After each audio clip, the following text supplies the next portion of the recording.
আজকে এরকম একজন মহান মনীষী সম্পর্কে আলোচনার জন্য আমরা এখানে সমবেত হয়েছি। যেই মনীষীর কাছে বারবার বলা হচ্ছে শুধু কিশোরগঞ্জ বা ময়মনসিংহ অঞ্চল ঋণী। আমি বলবো শুধু কিশোরগঞ্জ কিংবা ময়মনসিংহ অঞ্চলের মধ্যে হযরত মাওলানা আতহার আলী রহমতুল্লাহ আলাইহির অবদানকে সীমিত করে ফেললে তার প্রতি অবিচার করা হবে। মুজাহিদে মিল্লাত হযরত মাওলানা আতহার আলী রহমতুল্লাহ আলাইহি ছিলেন বাংলাদেশের একজন জাতীয় নেতা। তিনি ছিলেন এদেশের উলামায়ে কেরামের পথ প্রদর্শক।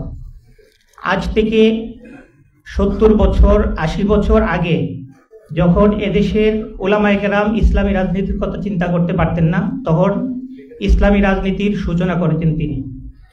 এদেশের উলামায়ে কেরাম যখন মন্ত্রী হওয়ার কথা চিন্তা করতে পারতেন না, তখন আতহার আলী রহমতুল্লাহ মন্ত্রী ছিলেন। শুধু বাংলাদেশের মন্ত্রী ছিলেন না, পাকিস্তানের মন্ত্রী ছিলেন।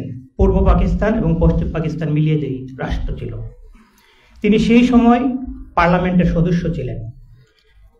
বাংলাদেশে যখন হাতে গোনা কয়েকটি জামিয়া, সত্যিকার অর্থে জামিয়া, তখন তিনি বাংলাদেশে জামিয়া প্রতিষ্ঠা করে দেখিয়ে দিয়েছেন। শুধু প্রতিষ্ঠাতা ছিলেন না, জামিয়া আহমদিয়া বাংলাদেশের শিক্ষা আন্দোলনে, মাদ্রাসার আন্দোলনে একটি ইতিহাস।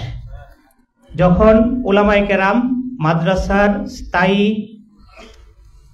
ইনকামের কথা চিন্তা করতে পারতেন না, তখন মাদ্রাসার জন্য তিনি এরকম ব্যবস্থা করে রেখে গেছেন যা পরবর্তী সময়ে সব মাদ্রাসা অনুসরণ করেছে। আমি মনে করি আতহার আলী রহমতুল্লাহ আলাইহি সময়ের চেয়ে অনেক বেশি অগ্রসর ছিলেন। তার চিন্তা চেতনা সময়ের চেয়ে অনেক বেশি অগ্রসর ছিল। তিনি 50 বছর আগে যা কল্পনা করতেন, যা চিন্তা করতেন, আমরা 50 বছর পরে এসেও সেটা চিন্তা করতে পারি না। সেই 60-এর দশকে তিনি মফস্বল শহর কিশোরগঞ্জ থেকে একটি জাতীয় দৈনিক বের করতেন, একটি সাপ্তাহিক পত্রিকা বের করতেন। আমরা 50 বছর 70 বছর পরে এসেও এটা চিন্তাও করতে পারি না, এখনো উলামায়ে কেরামের কোনো পত্রিকা হয় নাই।